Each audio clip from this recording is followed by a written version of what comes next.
அந்த இளவயதில் ஆற்றங்கரை மணலில் காலடி தடம் பதித்தோம், யார் அழித்தார்?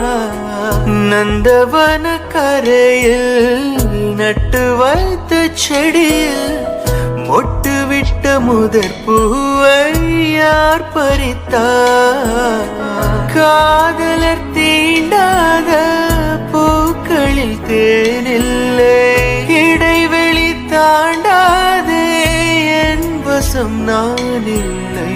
தொட தொட மலர்ந்ததென்ன பூவே, தொட்டவனை மறந்ததென்ன?